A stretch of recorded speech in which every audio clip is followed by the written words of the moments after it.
Hi, everyone. This is the call for our Patagonia, Argentina, and Chile tour in October of 2026. And I'm going to go over a quick slide presentation and then do some FAQs at the end. So, diving right in, this trip will be from October 1st to the 11th, 2026. And it's going to start in Argentina and then wrap up in Chile. We are going to have the chance to see both countries and really some of the most interesting and unforgettable landscapes in the whole world. So the highlights in Buenos Aires, we will go to a special tango dinner. We will also do a walking food tour of the city. We actually just got back from our Argentina tour this year, which was Buenos Aires as well. And everybody really loved it. The food is incredible. The people are super warm and welcoming, and it is just genuinely a beautiful city to visit. So the trip will start in Buenos Aires. We will then go to the south of Argentina to do all of the nature that makes up the parts of Patagonia that span Argentina and Chile.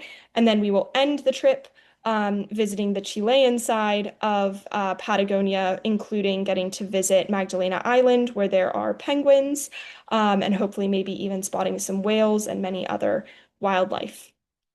So the trip starts October 1st. You would arrive to Buenos Aires. And again, if you want to arrive a day early, that's totally fine. Most flights from the US or Canada are overnight, so you would leave late on no, sorry, late on September 30th to arrive the morning of October 1st.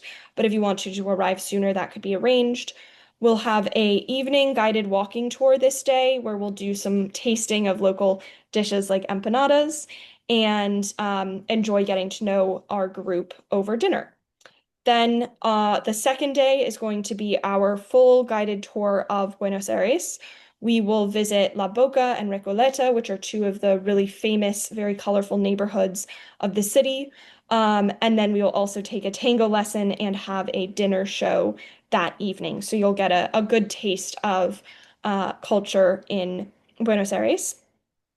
And then we will fly the following day to El Calafate, which is a city in the south west of Argentina, close to the border with Chile.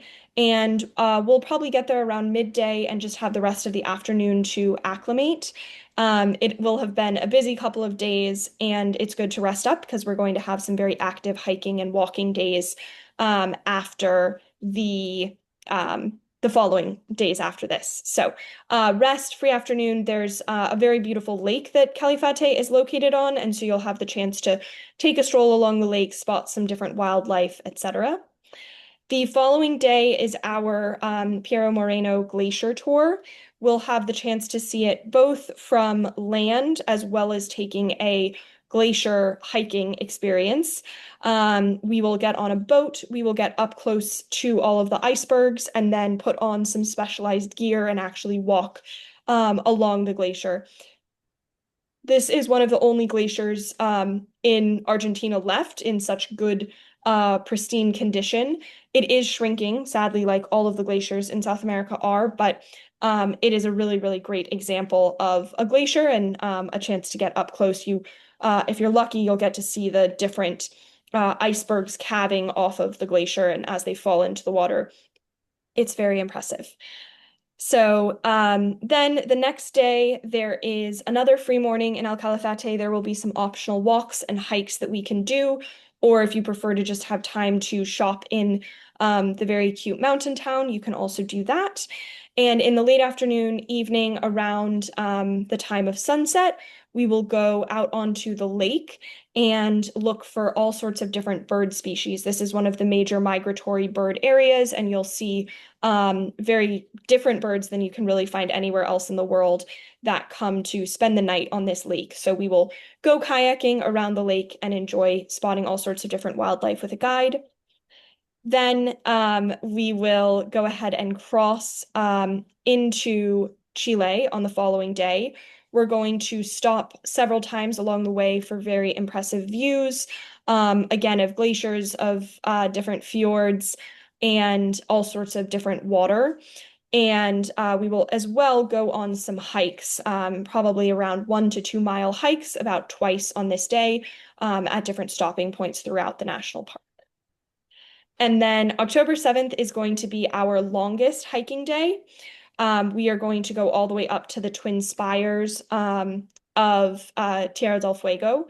And so we will start out, we'll take a little drive to cut what is typically about a 14-mile each way hike down to more like a 8-mile round trip hike. And you'll have the opportunity to make some stops. We will have a picnic, and then we will do our hike in the late or after lunch up to the Twin Spires. You'll have the opportunity to see the really famous view of Tierra del Fuego. And then we will hike back to our car and drive back to our hotel. So this is probably the most active hiking day of the tour.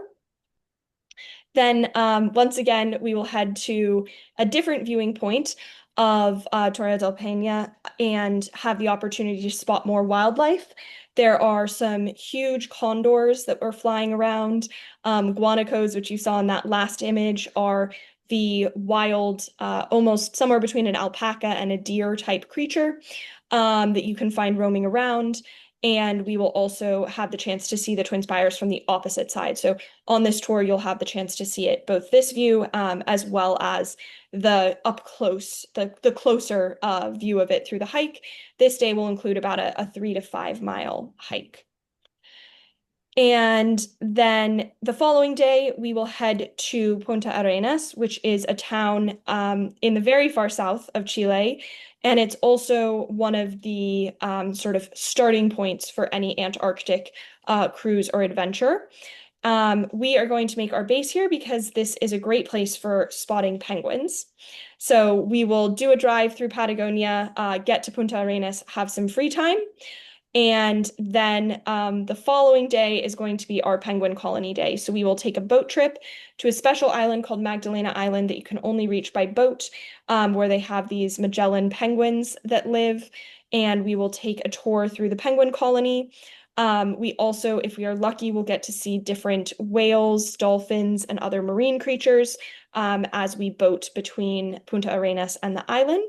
And that will really cap off the tour. In the evening, we will do our farewell dinner, and you will fly out the following day from Punta Arenas Airport. There are options either to fly back from Punta Arenas to Buenos Aires and then connect back to your home, or you could continue through Chile or another South American airline. But this trip does have a different arrival and departure airport, just so that folks are aware. And trip pricing. So for this 11-day trip, you have in single occupancy a price of $7,995.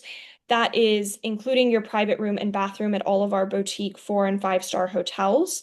It also includes all of your guided activities, the airport transfers, the domestic flight one-way from Buenos Aires to El Calafate, and all of the entrance fees for the different national parks. The other thing this includes is a trip host from Women Travel Abroad accompanying your group and making sure that all of the logistics go really seamlessly. Our groups are small, an average of 6 to 8 women, and the maximum size is 10 guests.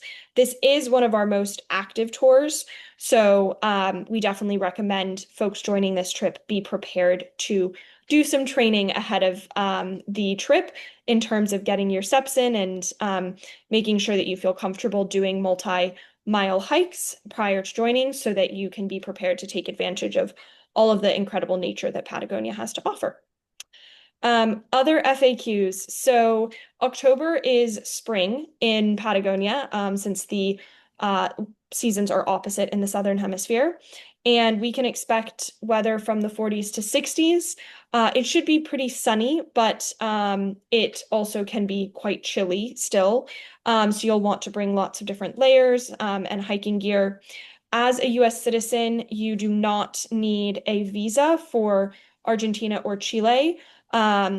but there is a electronic transit authorization document that you fill out ahead of time that we would send a link on how to do that. In Chile and Argentina, there are no mandatory vaccines, but we definitely want everybody to bring a personal sort of medical first aid kit because we are going to be in some very remote areas where it might be hard to get to a pharmacy if you need, something like cold medicine, etc. So that'll be all part of our packing lists that we provide. The tap water is generally safe to drink, but we will also be providing bottled water. Um, we will provide folks the opportunity to get cash out in the local countries. We will be using Argentine and Chilean pesos. But having just come back from a trip to Argentina, it is also a good idea to just bring US dollars. US dollars are widely accepted in Argentina, and because the country has suffered from a lot of inflation and economic issues, many people actually prefer the US dollar to Argentinian pesos. So you can bring US dollars with you and not even have to worry about taking out local currency. Credit cards are also widely accepted. And then finally, we will have Wi-Fi at all of our hotels, but we are going to be in very remote parts of the world. And so we do suggest, just expecting that service may be a little bit slower than usual. But I will pause there for any questions that folks may have.